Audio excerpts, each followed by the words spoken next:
আমি দেখছি আসমানের চাঁদও সেই দিকে যায়। আমার নবী আপনার নবীকে আসমানে সালাম দেয়, জমিনে সালাম দেয়, গাছপালা সালাম দেয়। আমার নবী আস্তে আস্তে যখন হাঁটা চলার বয়স হয়েছে, আর কিছু কিছু কাফেররা সহ্য করতে পারে না, দেখতেছে আমার নবী পাথরের মধ্যে কদম মোবারক রাখলে এই পাথরটা তোলার মতন নরম হয়ে যায়। আমার নবী রাস্তা দিয়া যেই দিকে যায়, আসমানের মেঘমালাগুলো আমার নবীর ছাতাবিহীন ছায়া দান করে।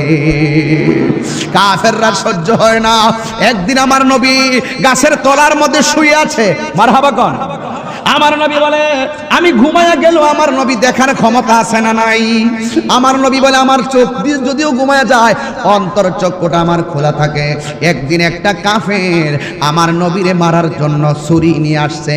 যেই নবী রাস্তা দিয়ে হাঁটলে ওই পাথরগুলা তুলার মতো নরম হয়ে যায়, আকাশের মেঘমালা ছায়া দেয়। এই নবীকে একটা ছুরি নিয়ে আঘাত করতে এসেছে।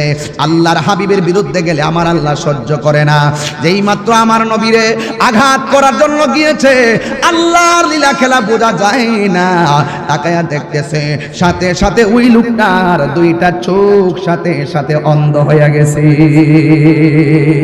অন্ধ বানিয়ে দিয়েছে কে? দুইটা চোখ অন্ধ হয়ে গেছে।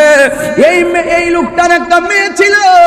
এই মেয়েটা বড়, মেয়েটা যদিও ওই কাফের করে, ইহুদির করে, কিন্তু মেয়েটা যেই দিন আমার নবীর সুন্দর চেহারা মুবারক দেখেছে, সেই দিন আমার নবীর কাছে গোপনে কালিমা পড়ে মুসলমান হয়ে গেছে। মেয়েটা ডাক দিয়া কয়, বাবা তুমি ভালো চোখ নিয়ে গিয়েছো, হঠাৎ করে কেন তুমি অন্ধ হয়ে গেছো? এবার ডাক দিয়ে বলে, মারে আমি কেন অন্ধ হয়েছি জানোস নি?